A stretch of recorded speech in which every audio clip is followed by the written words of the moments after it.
جہاد بھی ہے۔ اللہ جل وعلا کی حمد و ثنا کے بعد لاکھوں کروڑوں درود پاک امام الانبیاء فخر الانبیاء سید الانبیاء و سید المرسلین شفیع المذنبین رحمت للعالمین مولا کل فخر الرسل ہادی السبل تاج الرسل ختم الرسل مولا کائنات فخر موجودات اللہ کے پیارے امت کے سہارے بدر الدجا شمس الضحا احمد مجتبیٰ محمد مصطفیٰ سرور کونین صلی اللہ تعالی علیہ وآلہ وسلم کی بارگاہ ناز میں اپنی عقیدتوں محبتوں کا خراج تحسین پیش کرنے کے بعد واجب الاحترام قابل صد احترام بھائیو دوستو اور بزرگوں، میں نے آپ کے سامنے قرآن مجید فرقان حمید کی ایک آیت کریمہ تلاوت کی ہے۔ اللہ تبارک و تعالی نے ارشاد فرمایا، یا ایھا الذین آمنوا کتب علیکم الصیام کما کتب علی الذین من قبلکم لعلکم تتقون۔ اللہ تعالیٰ ارشاد فرماتے ہیں، اے ایمان والو، تم پر روزے فرض کر دیے گئے ہیں، کما کتب علی الذین من قبلکم، جیسا کہ تم سے پہلی امتوں پر روزے فرض کر دیے گئے تھے، لعلکم تتقون، تاکہ تم تقوی اختیار کرو، پرہیزگاری کو اختیار کرو۔ یہ شعبان المعظم کا مہینہ ہے، میرے خیال میں آج 17 یا 18 تاریخ ہے۔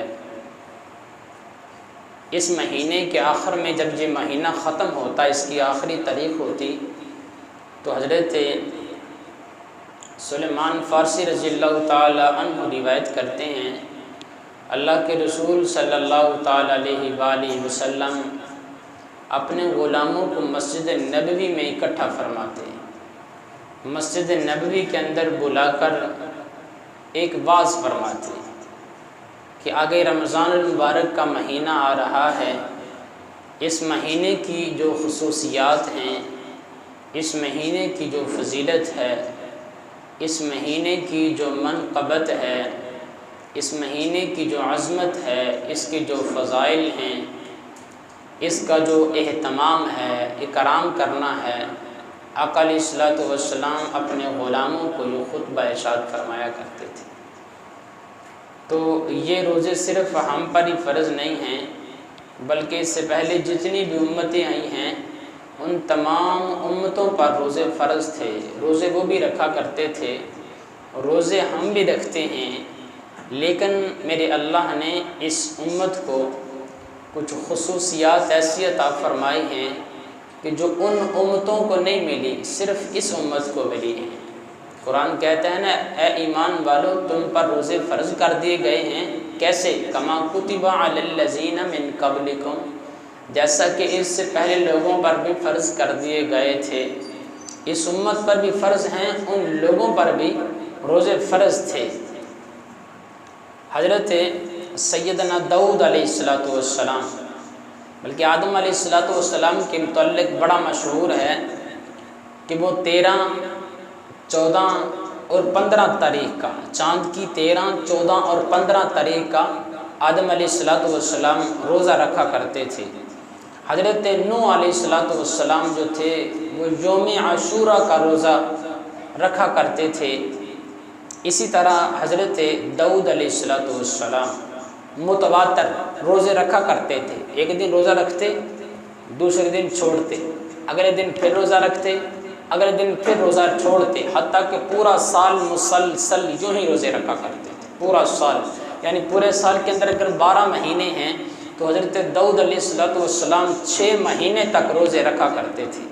حضرت موسیٰ علیہ السلام 40 دن، ہر سال کے 40 دن، سوا مہینہ روزے رکھا کرتے تھے۔ حضرت عیسیٰ علیہ السلام کی قوم پر 2 مہینے کے روزے فرض تھے، وہ قوم 2 مہینے تک مسلسل روزے رکھتی تھی۔ حضرت سیدنا ابراہیم علیہ السلام بھی روزے متواتر رکھا کرتے تھے، اور اسی طرح حضرت نوح علیہ السلام بھی رکھا کرتے تھے۔ یہ روزے ان پر بھی فرض تھے، اس امت پر بھی فرض ہیں۔ اب کتابوں میں لکھا ہے کہ سیدنا آدم علیہ السلام جب جنت سے زمین پر اتار دیے گئے، جنت سے نکالے گئے، زمین پر تشریف لائے، تو یہ انڈیا کا اندیپ ایک علاقہ ہے جہاں پر آدم علیہ السلام جب جنت سے اترے تو اس جگہ پر آئے۔ اب حضرت آدم علیہ السلام اور حضرت اماں حوا علیہ السلام دونوں کے درمیان میں جدائی ڈال دی گئی۔ وہ انڈیا کا علاقہ اندیپ ہے جہاں پر آدم علیہ السلام اترے اور اماں حوا علیہ السلام، ہم جاتے ہیں نا مکہ شریف تو جدہ میں اترتے ہیں، جدہ کو جدہ کہا ہی اس لگ جاتا ہے کہ وہاں پر حضرت اماں حوا علیہ السلام کو وہاں پہ نازل کیا گیا تھا۔ پھر ان کے درمیان مختلف روایات لکھی ہیں، بعض نے کہا کہ 40 سال تک ایک دوسرے سے دور رہے، ملاقات نہیں ہوئی۔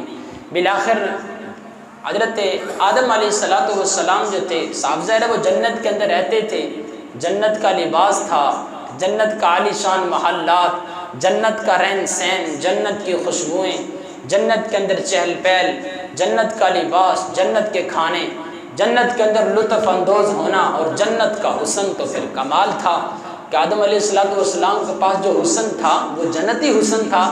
لیکن جب آدم علیہ السلام کو دنیا کے اندر بھیجا گیا تو آپ کا جو حسن تھا نا، جنتی حسن، وہ زائل کر دیا گیا، ختم کر دیا گیا۔ آدم علیہ السلام کی ایک دن مفسرین فرماتے ہیں کہ کسی پانی کے اندر یا شیشے پر یا کسی ایسی چیز پر نظر پڑی جہاں سے ان کو اپنا چہرہ نظر آیا، اپنا حسن نظر آیا، تو دیکھا جو جنت کے اندر حسن تھا نا، وہ حسن ختم ہو چکا ہے، اب وہ حسن نہیں ہے۔ آدم علیہ السلام اللہ کے حضور میں روتے ہیں کہ یا اللہ مجھے وہی دوبارہ حسن عطا فرما، وہی دوبارہ حسن۔ آدم علیہ السلام بار بار اللہ سے التجا بھی کرتے ہیں اور ساتھ ربنا ظلمنا انفسنا وان لم تغفر لنا وترحمنا لنکونن من الخاسرین، کہ یہ ترانے بھی زبان پر جاری ہیں اور اللہ سے حسن بھی مانگ رہے ہیں۔ تو حضرت آدم علیہ السلام کو اللہ پاک نے فرمایا، اچھا آدم جنت کا حسن چاہتے ہو تو پھر اس کے لیے ایک شرط ہے، ایک کام کیا کرو جی پروردگار عالم، حکم فرمائیں۔ اللہ پاک نے فرمایا کہ پھر 13 کا روزہ رکھا کرو، 13 تاریخ کا روزہ رکھا کرو۔ حضرت آدم علیہ السلام نے 13 تاریخ کا روزہ رکھا تو حسن بڑھ گیا، حسن بڑھ گیا۔ 14 کا روزہ رکھا، حسن اور بڑھ گیا۔ 15 کا روزہ رکھا تو حسن وہ دوبارہ لوٹ آیا۔ ان کو ایام بیض اس لیے کہا جاتا ہے، ایام یوم کی جمع ہے، دنوں کو کہتے ہیں، بیض کہتے ہیں لوٹنے کو، کہ آدم علیہ السلام کا 13، 14 اور 15 تاریخ 3 روزے رکھنے کی وجہ سے میرے اللہ نے آدم علیہ السلام کا حسن دوبارہ لوٹا دیا تھا، دوبارہ حسن لوٹ آیا تھا۔ تو یہاں پر یہ واقعہ بیان کرتے ہوئے مفسرین اور محدثین نے لکھا ہے کہ اگر انسان سے اس کائنات میں رہتے ہوئے کچھ نعمتیں اگر چھن جاتی ہیں، انسان سے زائل ہو جاتی ہیں، ختم ہو جاتی ہیں کسی غلطی کی بنا پر، تو محدثین اور مفسرین فرماتے ہیں کہ بندہ روزے رکھے، 13 اور 14 کا ہر مہینے کے اندر روزہ رکھے اور اللہ سے دعا کیا کرے، جو نعمتیں انسان سے چھن جاتی ہیں روزہ رکھنے کی وجہ سے، آدم علیہ السلام کی اس سنت کو زندہ کرنے کی وجہ سے میرا اللہ انسان کی وہ چھنی ہوئی نعمتیں واپس دوبارہ لوٹا دیتا ہے۔ اس لیے میرے حضور نے کا فرمان بھی ہے نا، میرے حضور نے ارشاد فرمایا کہ تخلقوا باخلاق اللہ، میرے حضور ارشاد فرماتے ہیں کہ اپنے اندر اللہ والی صفات پیدا کرو، خدائی صفات پیدا کرو۔ بظاہر دیکھنے میں جب یہ سنتے ہیں کہ اللہ والی صفتیں ہمارے اندر کیسے آ سکتی ہیں، مثال کے طور پہ محدثین لکھتے ہیں کہ اللہ کی صفت کیا ہے، اللہ کی صفت کہ اللہ کریم ہے، اللہ مہربانی فرماتا ہے، تو اللہ فرماتا ہے تم بھی میرے بندے ہو، تم بھی میرے بندوں پر مہربانی کیا کرو۔ اللہ کی صفت کیا ہے، رحیم ہے، اللہ رحم فرماتا ہے، تو محدثین لکھتے ہیں کہ تم بھی اللہ کے بندوں پر رحم کیا کرو، غلطی کوتاہی ہو جاتی ہے اس کو چھوڑ دیا کرو، رحمی کے ساتھ پیش آیا کرو۔ اب اللہ کیا ہے، اللہ ستار العیوب ہے، پردوں پہ عیب ڈالنے والا ہے، عیبوں پہ پردہ ڈالنے والا ہے۔ تو میرے حضور کا فرمان بھی ہے تم لوگوں کے عیبوں پہ پردے ڈالا کرو۔ آج دنیا کے اندر لوگوں کے عیب پر تم پردے ڈال دو گے، کل قیامت کے دن اللہ تمہارے عیبوں پہ پردے ڈال دے گا۔ اللہ کیا ہے؟ اللہ غفار الذنوب ہے، گناہوں کو معاف فرمانے والا ہے۔ تو محدثین لکھتے ہیں کہ جب اللہ گناہوں کو معاف فرمانے والا ہے تو انسان کو بھی چاہیے کہ اگر انسان ایک سے غلطی ہو جاتی ہے، وہ اپنی غلطی کا اصرار کرتا ہے، معافی مانگتا ہے، تو انسان کو بھی چاہیے کہ وہ اس کو معاف فرما دے۔ انسان کو بھی چاہیے کہ وہ معاف فرما دے۔ اب اللہ جبار بھی ہے، اللہ تو قہار بھی ہے۔ اب اللہ انسان اپنے اندر یہ صفت کیسے پیدا کر سکتا ہے کہ اللہ جبار بھی ہے، اللہ قہار بھی ہے؟ رحم کرنا، کریم، رحیم، غفار الذنوب، ستار العیوب، یہ صفتیں تو سامنے ہماری سمجھ میں آ رہی ہیں، لیکن اللہ تو جبار بھی ہے، اللہ قہار بھی ہے۔ یہ صفتیں انسان اپنے اندر کیسے ڈال سکتا ہے؟ تو محدثین فرماتے ہیں کہ اللہ اگر قہار اور جبار ہے تو یہ صفت انسان کے اندر اپنا ڈالنے کے لیے، میرے حضور کا فرمان ہے، بچہ 7 سال کا ہو جائے تو پھر اس کو نماز کا کہو، جب 10 سال کا ہو جاتا ہے تو میرے حضور فرماتے ہیں پھر تم اپنا قہار اور جبار والا غلبہ دکھاؤ کہ کوڑا دیوار کے ساتھ لٹکا کے رکھو، بچہ نماز نہیں پڑھتا تو اس کی مالش کرو، یہ اپنا غلبہ یہ بھی دکھاؤ اور اپنے اندر یہ صفات پیدا یہ بھی کرو، اپنے اندر یہ بھی صفات پیدا کرو۔ اب یہاں سے مختلف سوال اٹھتے ہیں۔ مثال کے طور پہ انسان تو کھاتا ہے، انسان پیتا ہے، انسان کی خواہشات نفسانیاں ہیں، لیکن اللہ ان تمام چیزوں سے پاک ہے، اللہ ان تمام چیزوں سے مبرہ ہے، اللہ پاک کو ان تمام چیزوں کی ضرورت نہیں ہے، تو یہ انسان اپنے اندر صفات کیسے پیدا کر سکتا ہے؟ تو یہ صفت بھی اللہ نے، کیونکہ انسان کو اللہ نے اپنا نائب بنایا، اپنا خلیفہ بنایا ہے، تو یہ کھانے پینے کی نفسانی خواہشات جو انسان کی ضروریات ہیں، اس کو روکنے کے لیے اللہ پاک نے پورا سال ہمیں اس کے لیے مقرر نہیں کیا کہ تم نے پورا سال یہ کرنا ہے، نہ کھانا ہے، نہ پینا ہے، اور نہ ہی تم نے اپنے خواہشات نفسانیہ پہ پورا اترنا ہے۔ تو یہ اپنی جو اللہ کی صفات ہیں اپنے اندر پیدا کرنے کے لیے اللہ نے ہمیں 1 سال کے اندر یہ رمضان المبارک کا مہینہ عطا فرمایا۔ پھر رمضان المبارک کے اندر بھی طلوع فجر سے لے کر صبح صادق سے لے کر غروب شمس تک اللہ پاک نے یہ تمام کی تمام صفتیں انسان کے اندر ڈال دی کہ اس وقت نہ انسان کھا سکتا ہے، نہ پی سکتا ہے، اور نہ ہی انسان اپنی خواہشات نفسانیوں کو پورا کر سکتا ہے۔ تو محدثین لکھتے ہیں جب انسان روزے رکھتا ہے تو اللہ کی یہ صفات بھی انسان کے اندر پوری ہو جاتی ہیں۔ اس لیے میرے حضور نے فرمایا تخلقوا باخلاق اللہ، اللہ فرماتے ہیں کہ میرے حضور ارشاد فرماتے ہیں کہ اپنے اندر اللہ کی صفات کو پیدا کرو۔ اگر فرمایا کہ لعلکم تتقون، تقوی اختیار کرو۔ تقوی کیا چیز ہے؟ تقوی کیا چیز ہے؟ میرے حضور کے ایک صحابی ہیں حضرت ماعز رضی اللہ تعالی عنہ، آپ زنا کر بیٹھے، لیکن جب زنا کر بیٹھے، اب زنا کرنے کے بعد آج تو لوگ زنا کر کے بھی مکر جاتے ہیں، مجھے پتہ ہی نہیں ہے، مجھے خبر ہی نہیں ہے، میں نے کیا ہی نہیں ہے، دوسروں پہ الزام لگا کر ان کو پتہ نہیں کہاں کہاں تک دھکیل دیتے ہیں۔ لیکن حضرت ماعز میرے حضور کے تربیت یافتہ صحابی رسول ہیں، جب یہ غلطی ہو گئی تو حضور جانا کی بارگاہ ناز میں حاضر ہوئے۔ لیکن یہاں پر ایک بات ذہن میں رکھنا، کسی صحابی سے بھی کوئی اگر ایسی غلطی ہوئی ہے تو یہ امت کو سبق دیا گیا ہے، امت کو سبق دیا گیا ہے۔ کیسے سمجھے اس بات کو؟ حضرت ماعز رضی اللہ تعالیٰ عنہ میرے حضور کی خدمت میں حاضر ہوئے، عرض کی یا رسول اللہ صلی اللہ علیہ وسلم مجھ سے یہ غلطی ہو گئی ہے، مجھے پاک کر دیجیے، مجھ سے یہ غلطی ہو گئی ہے تو مجھے پاک کر دیجیے۔ اب میرے حضور تشریف فرما ہیں، جب حضرت ماعز سامنے آئے تو میرے حضور نے اپنا چہرہ مبارک دوسری طرف پھیر لیا۔ حضرت ماعز بے قرار تھے کہ یہ غلطی کی سزا مجھے دنیا کے اندر ہی مل جائے، آخرت کے اندر اللہ کے اور اس کے حبیب کے سامنے مجھے شرمندگی کا سامنا نہ کرنا پڑے۔ حضرت ماعز پھر سامنے آئے، عرض کی یا رسول اللہ فداک ابی و امی و روحی و قلبی یا سیدی، یا رسول اللہ مجھے پاک کر دیجئے۔ میرے حضور نے چہرہ تیسری طرف پھیر لیا۔ حضرت ماعز دوڑ کر پھر سامنے آئے، عرض کی یا رسول اللہ مجھے پاک کر دیجئے۔ میرے حضور چوتھی طرف چہرہ انور مبارک پھیر لیا۔ حضرت ماعز بے قرار ہیں، پھر عرض کرتے ہیں یا رسول اللہ صلی اللہ تعالی وسلم مجھے پاک کر دیجئے۔ میرے حضور نے حد تو جاری فرما دی، اس کے بعد میرے حضور نے اپنے غلاموں کو مخاطب کرتے ہوئے ارشاد فرمایا، میرے غلاموں، حضرت ماعز نے جو اس وقت دنیا کے اندر ہی مرنے سے پہلے توبہ کی ہے، لعلکم تتقون، دنیا کے اندر مرنے سے پہلے جو حضرت ماعز نے توبہ کی ہے، اگر اس توبہ کو میری پوری امت پہ تقسیم کر دیا جائے تو میرا اللہ ساری امت کی بخشش فرما دے گا۔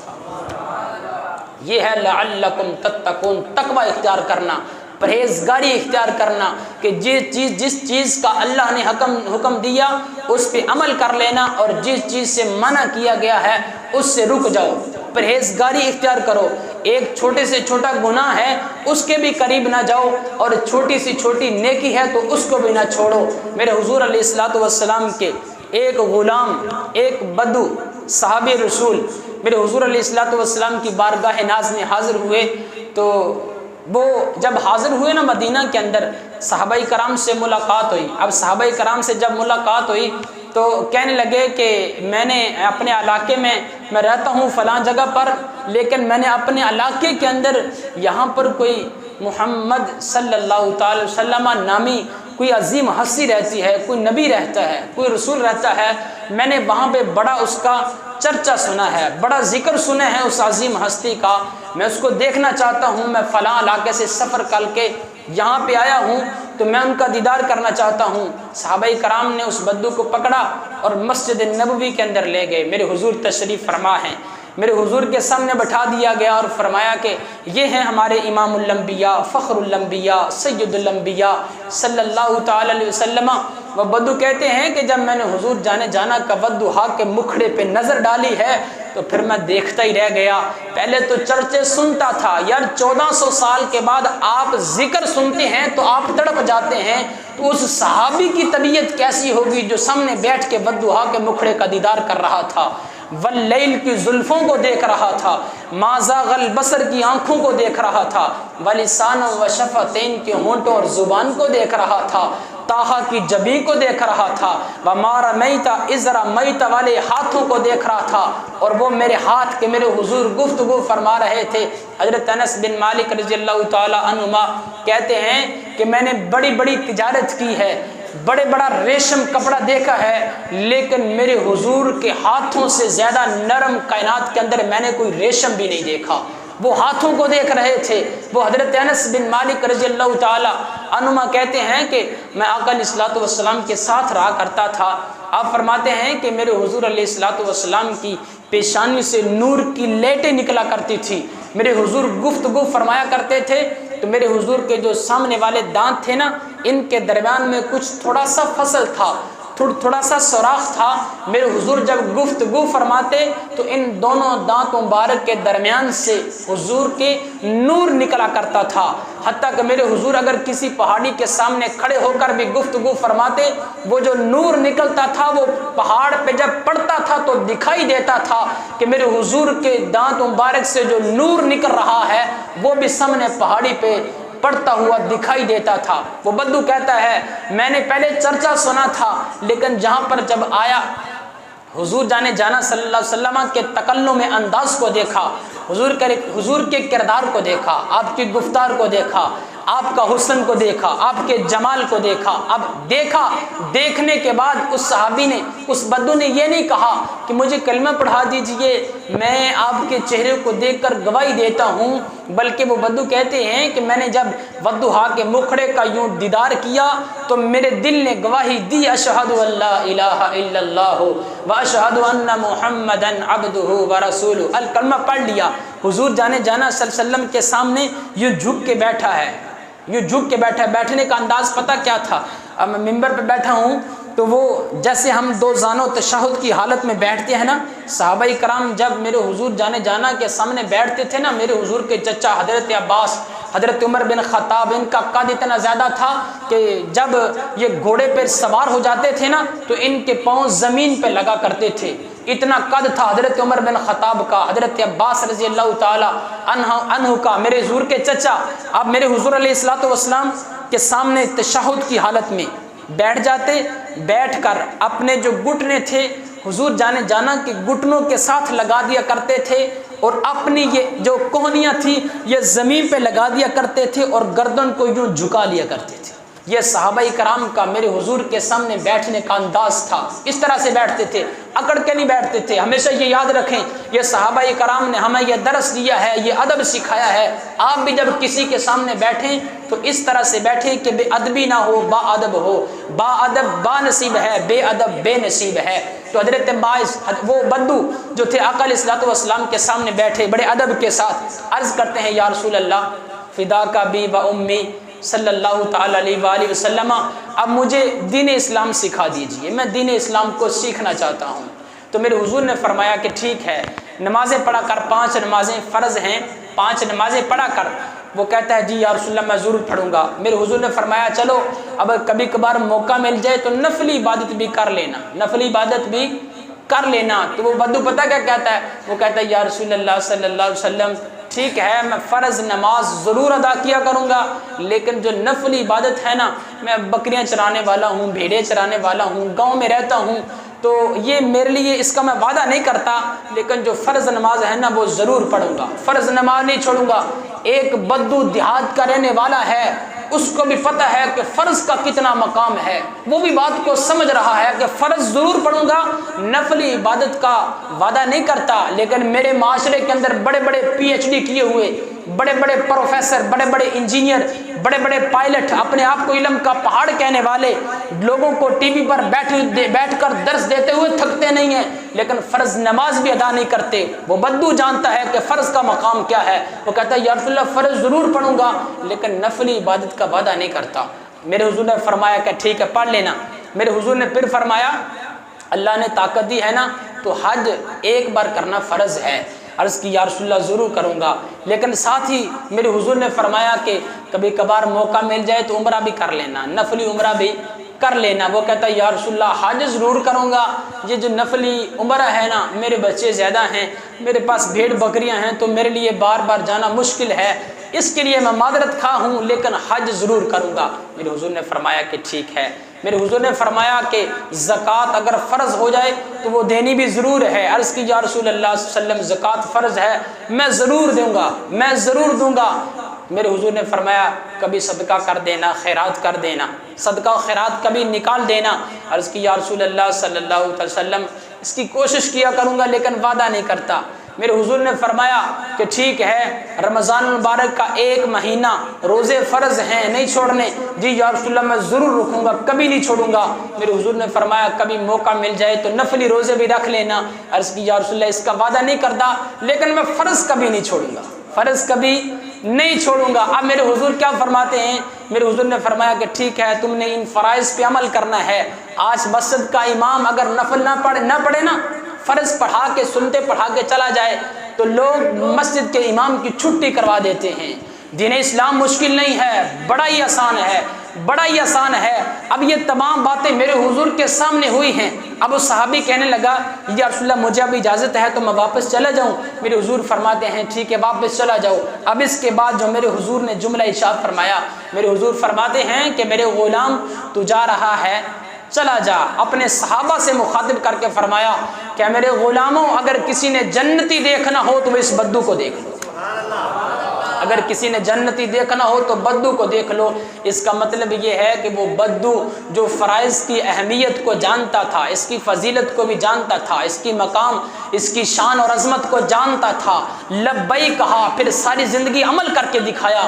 لیکن افسوس کہ میرے معاشرے کے اندر پڑھے لکھے لوگ بھی ہیں، وہ فرائض کے قریب نہیں جاتے۔ یہ جمعۃ المبارک کے اندر شاید یہ میری باتیں کڑوی ہوں، یہ جمعۃ المبارک کے اندر حال دیکھ لیں، صرف 2 فرض ادا کرتے ہیں، بقیہ نماز ادا نہیں کرتے، حالانکہ واجب ہے، واجب کا معنی ضروری ہے، چھوڑے بغیر گزارا نہیں ہے، نہیں پڑھتے، فجر کی نماز نہیں پڑھتے۔ پھر مولوی صاحب کی خدمت میں، مولوی صاحب حالات بڑے خراب ہیں، رزق سے بڑے تنگ ہیں، روزی کم پڑ گئی ہے، بہت پریشان ہیں، کوئی تویز دے دیں۔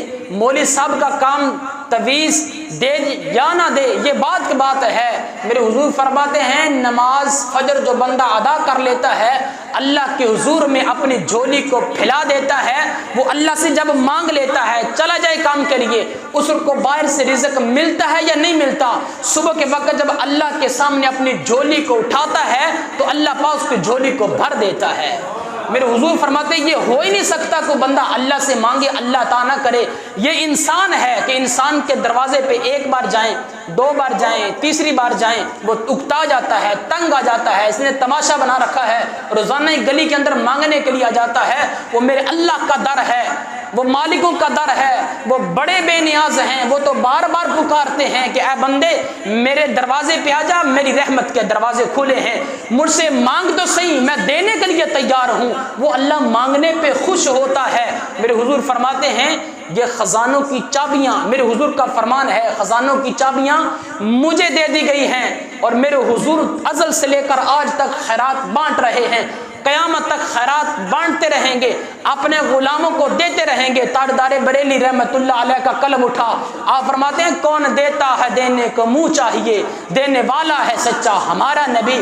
مالک بڑا ہی دیتے ہیں، اس کے دروازے سے آ کر مانگ تو صحیح، لیکن اس کے لیے شرط یہ ہے کہ فرائض پہ عمل کرنا ہوگا، زکوٰۃ فرض ہے دینی ہوگی۔ ہم نماز پڑھ لیتے ہیں، بعض لوگوں کو دیکھا نماز پڑھتے ہیں لیکن نماز پڑھتے ہیں زکوٰۃ فرض ہے زکوٰۃ ادا نہیں کرتے۔ جہاں پر اللہ نے قرآن پاک میں فرض نماز کا ذکر کیا وہیں پر فرض زکوٰۃ کا بھی ذکر کیا ہے، تو مفسرین فرماتے ہیں ایک بندہ اگر نماز پڑھتا ہے زکوٰۃ نہیں دیتا اس کی نماز بھی قبول نہیں ہے۔ ایک بندہ سال کے بعد زکوٰۃ دیتا ہے نماز نہیں پڑھتا اس کی زکوٰۃ بھی قبول نہیں ہے۔ اللہ پاک نے یہ نہیں فرمایا اس پہ عمل کر لو، یہ چھوڑ دو گے تو اس کا عمل مل جائے گا، اجر مل جائے گا، اس کا نہیں ملے گا۔ قرآن کہتا ہے یا ایھا الذین آمنوا ادخلوا فی السلم کافہ، اللہ فرماتا ہے اے ایمان والو پورے کے پورے اسلام میں داخل ہو جاؤ۔ ابھی کچھ دن کے بعد اللہ کی رحمتوں برکتوں والا مہینہ آ رہا ہے، ابھی سے ابھی ایک جمعہ باقی ہے، پھر اس کے بعد دوسرا جمعہ جو آئے گا وہ رمضان المبارک کے اندر آئے گا، لیکن آج سے ہی کچھ نئے چہرے نظر آ رہے ہیں، کچھ نئے لوگ مسجد میں آئے ہیں، یہ اللہ کی توفیق سے آئے ہیں، اللہ کی توفیق سے آئے ہیں، چلو اللہ نے انہیں توفیق دی اللہ کے گھر میں آ گئے ہیں۔ ورنہ اگر بندہ یہ کہے نا کہ میرے پاس وقت نہیں ہوتا، میں بڑا مصروف ترین ہوں، کاروبار سے فرصت نہیں ملتی، بچوں سے فرصت نہیں ملتی، میرا کام ہی ایسا ہے، اصل میں کام اس کا ایسا نہیں ہے، اس بندے کی باتیں ہیں اپنی، میرا مالک اس بندے کو اپنے سامنے کھڑا کرنا پسند ہی نہیں فرماتا۔ جس کو پسند فرماتا ہے اس کو اپنے در پہ بلاتا ہے۔ وہ اس انسان کو اللہ سے توبہ کرنا چاہیے کہ مجھ سے ایسی کون سی غلطی اور خطا ہو گئی ہے کہ کچھ لوگ جاتے ہیں نماز پڑھنے کے لیے لیکن میں نہیں جاتا، اس بندے سے کوئی خطا ہوئی ہے، غلطی ہوئی ہے۔ ورنہ انسان اپنی مرضی اپنی خواہشات کے مطابق جو زبان سے آتا ہے وہ کہتے ہیں آج کپڑے ٹھیک نہیں ہے، کل سے شروع کروں گا، جمعے سے شروع کروں گا، چھوٹی عید الفطر سے شروع کر دوں گا۔ یہ انسان کی اپنی باتیں ہیں۔ میرا اللہ جس کو توفیق دیتا ہے نا اس کو اپنے آشیانے پہ اپنے در پہ بلاتا ہے، ہر کسی کو نہیں بلاتا۔ وہ مالک اور نوکر جا رہے تھے نا راستے میں سفر کرتے کرتے ایک جگہ پر وہ نوکر کہنے لگا اپنے مالک سے کہ نماز کا وقت ہو گیا۔ نوکر کہہ رہا ہے مالک نہیں، نوکر کہتا ہے مالک سے کہ نماز کا وقت ہو گیا ہے، یہ سامنے مسجد نظر آ رہی ہے، اگر اجازت ہو تو نماز پڑھ لوں۔ تو مالک نے کہا ٹھیک ہے نماز پڑھ لے، یہ توفیق کی بات ہوتی ہے۔ اب نوکر اندر گیا، وضو کیا، نماز ادا کرنے لگ گیا۔ اب مالک باہر کھڑا ہے، اس کو توفیق نہیں، وہ باہر ہی کھڑا ہے اور وہ نماز پڑھنے کے لیے نہیں آیا۔ نوکر نماز پڑھ رہا ہے، اب اس کی لو اللہ سے لگی ہوئی ہے، قرآن پاک کی تلاوت کر رہا ہے، نماز پڑھ رہا ہے۔ نماز پڑھتے پڑھتے نا زیادہ وقت لگ گیا، جب زیادہ وقت لگا وہ مالک باہر سے آواز دیتا ہے اور نوکر تو آتا کیوں نہیں ہے، کافی دیر لگا دی، اتنی دیر نماز پڑھنے میں، اندر کوئی واعظ نہیں ہے، کوئی مقرر نہیں ہے، کوئی تبلیغی جماعت نہیں ہے، تجھے کس نے پکڑ لیا ہے، باہر آتا کیوں نہیں ہے؟ کچھ دیر کے بعد جب اس نے آواز لگائی نا اور نوکر باہر آتے کیوں نہیں ہو، تو وہ نوکر کہتا ہے مجھے آنے نہیں دیتے، مجھے آنے نہیں دیتے۔ تو وہ کہتا ہے کون نہیں آنے دیتے؟ تو وہ نوکر کہتا ہے جو تجھے اندر نہیں آنے دیتے وہ مجھے باہر نہیں آنے دیتے۔ یہ توفیق کی بات ہے، ہر بندے کے بس کی بات نہیں ہے۔ اگر انسان اللہ کے حضور میں نہیں آتا تو اس کو اللہ کے حضور میں گڑ گڑانا چاہیے۔ یہ بھی چند دن کے بعد اللہ کی رحمتوں والا مہینہ برکتوں والا مہینہ آ رہا ہے، اب پورا سال اللہ کی رحمت اس کے بندوں پہ تقسیم کی جاتی ہے۔ اس بندے نے اتنے اعمال کیے ہیں میرے فرشتوں، اس بندے کو اتنی نیکیاں دے دو، اس بندے نے اتنے اعمال کیے ہیں اس کو اتنی نیکیاں دے دو۔ لیکن یہ جو رمضان المبارک کا مہینہ آ رہا ہے، اس مہینے کے اندر اللہ کی رحمت تقسیم نہیں کی جاتی، اللہ کی رحمت اس کے بندوں پر بارش کی طرح برسائی جاتی ہے۔ اب یہ بندے کی مرضی ہے کہ اللہ کی رحمت سے منہ موڑ کے اپنی من مرضی کے مطابق، اپنی خواہشات کے مطابق روزوں کو چھوڑنا چاہتا ہے، یا روزے رکھ کے اللہ کی رحمتوں کو لوٹنا چاہتا ہے، یا اب انسان کی مرضی ہے۔ اب دیکھیں، ہم نماز پڑھتے ہیں، ظاہری عبادت ہے، ہر بندہ دیکھتا ہے، روزہ رکھتے ہیں، زکوٰۃ دیتے ہیں، ہم لوگ دیکھ رہے ہوتے ہیں، تو کم سے کم لینے والا ضرور دیکھ رہا ہوتا ہے۔ حج کرنے کے لیے جاتے ہیں، وہاں پہ بھی لوگ دیکھ رہے ہوتے ہیں۔ یہ روزہ ایک اللہ کی ایسی انفرادی عبادت ہے، ایسی انفرادی عبادت ہے جس کو کوئی نہیں دیکھتا۔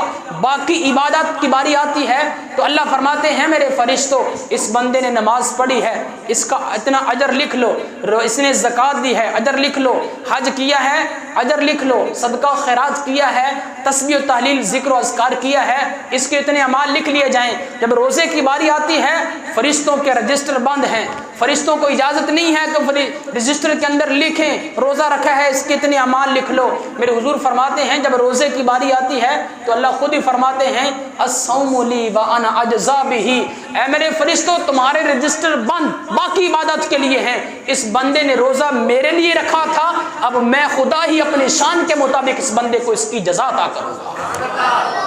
یہ وہ مبارک مہینہ، مقدس مہینہ جس کا ابھی سے آغاز ہونے والا ہے۔ اب دیکھیں گے رمضان المبارک کے اندر جب پہلا دن، دوسرا دن، تیسرا دن، بڑے لوگ مسجد کے اندر امام صاحب سے کہا جائے گا آپ وہ اگلی صف میں کھڑے ہو جائیں، بندے بہت زیادہ ہیں، مسجد کے اندر پورے نہیں آ رہے۔ لیکن ٹھیک تیسرے دن وہی پرانے نمازی، وہی پرانا امام، وہی 4 بندے کھڑے ہوتے ہیں، پھر پورا مہینہ نظر نہیں آتے۔ پھر جب رمضان مبارک کا مہینہ مکمل 27ویں کی شب آتی ہے، پھر مسجد بھر جاتی ہے، پھر عید کی شب، پھر عید کے دن مسجد بھرتی ہے، پھر پورا سال مسجد ویران رہتی ہے، پورا سال مسجد ویران رہتی ہے۔ اللہ کے بندو، انسان کی جو سانس چل رہی ہے نہ جانے کب ٹوٹ جائے۔ میرے حضور فرماتے ہیں جب بندہ دنیا سے جاتا ہے نا تو جس حالت میں انسان ہو اسی حالت میں اٹھایا جائے گا۔ یار اللہ کے گھر میں آتے رہا کرو، نمازیں پڑھتے رہا کرو، صدقہ خیرات کرتے رہا کرو، اللہ کے گھر کو آباد کرتے رہو۔ میرے حضور فرماتے ہیں جب کوئی بندہ اللہ کے گھر کو آباد کرتا ہے تو اللہ اس کے گھر کو آباد کر دیتا ہے۔ اللہ جو انسان ہے وہ جب اللہ کے گھر کو آباد کرتا ہے تو اللہ اس کے گھر کو آباد کر دیتا ہے۔ انسان اللہ کا گھر بناتا ہے تو اللہ پاک اس کا گھر جنت کے اندر بنا دیتا ہے۔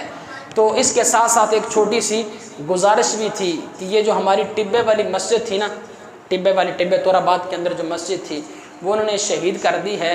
تو وہ کہہ رہے تھے کہ جو احباب سیمنٹ بجری یعنی کہ ٹوٹل تعمیر کرنی ہے، انہوں نے مسجد بالکل شہید کر دی ہے، اور مسجد کی جگہ بھی خریدی تھی تو وہ مسجد بڑی کرنی ہے انہوں نے۔ اس لیے گزارش یہ ہے کہ اللہ اس کے حبیب کی رضا کے لیے جتنا ہو سکے آپ ان کے ساتھ تعاون کریں۔ میرے حضور نے فرمایا اگر کوئی بندہ دنیا کے اندر اللہ کا گھر بناتا ہے تو اللہ اس کا گھر جنت کے اندر بناتا ہے۔ اب اس گھر بنانے سے محدثین لکھتے ہیں کہ پوری مسجد تعمیر کرنا نہیں ہے، جس بندے نے اپنی حیثیت کے مطابق جتنا بھی اللہ کے گھر میں حصہ ڈال دیا، جتنا بھی ڈال دیا، ایک مسجد کے اندر جتنا بھی حصہ ڈال دیا، اللہ پاک اسی کے بدلے اس کو اللہ پاک عالی شان جنت عطا فرمائے گا۔ اللہ رب العزت کی بارگاہ ناز میں دعا ہے اللہ پاک ہمیں عمل کرنے کی توفیق عطا فرمائے۔ وما علینا الا البلاغ۔